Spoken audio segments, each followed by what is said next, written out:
Have you ever watched something spiral out of control, so far that it's beyond saving? Today, we're diving into one of the Bible's most dramatic and sobering stories, a tale of cities that became a warning. This is the story of Sodom and Gomorrah. But it's not just about judgment. It's also about mercy, choices, and what happens when we ignore the signs. Long ago, there were two cities, Sodom and Gomorrah. They were wealthy, prosperous. People had everything they needed and more, but their success made them proud, selfish, and cruel. They became known for injustice, arrogance, and corruption. The Bible says the people were sinning greatly against the Lord. They mistreated the vulnerable and ignored the needy. And over time, their hearts became hard. Now, 50 miles away lived a man named Abraham. He wasn't from these cities, but his nephew Lot lived in Sodom. One day, God visited Abraham and said, "I've heard the outcry against Sodom and Gomorrah. Their evil is great. I'm going to see if it's as bad as it seems." Abraham was stunned. He knew they were wicked, but his family was there.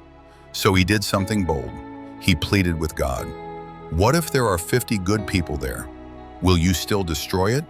And God said, "If I find 50 righteous people, I'll spare the whole city." Abraham asked again, "What about 45, 30, 20, 10? God replied, "If I find 10 righteous people, I won't destroy it." That night, two angels came to Sodom disguised as travelers. Lot, sitting at the city gate, saw them. He welcomed them in.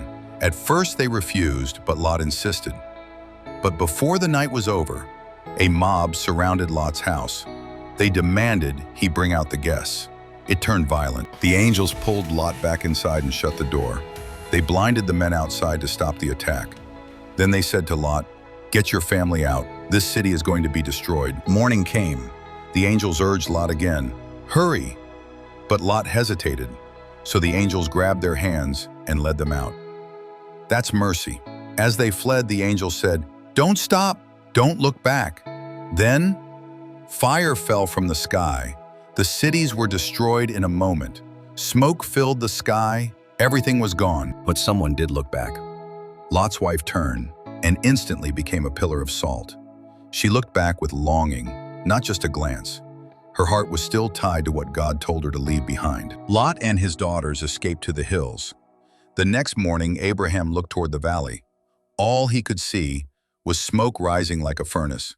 But God remembered Abraham, and Lot was spared. This story is more than just destruction. It's a wake-up call. God is patient, but he's not silent.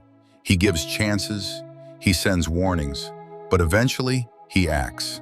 And even when the world is collapsing, God knows how to rescue those who trust him. So what can we learn? Don't ignore the signs. Don't look back when God calls you forward. And remember, God isn't just a judge, he's a rescuer.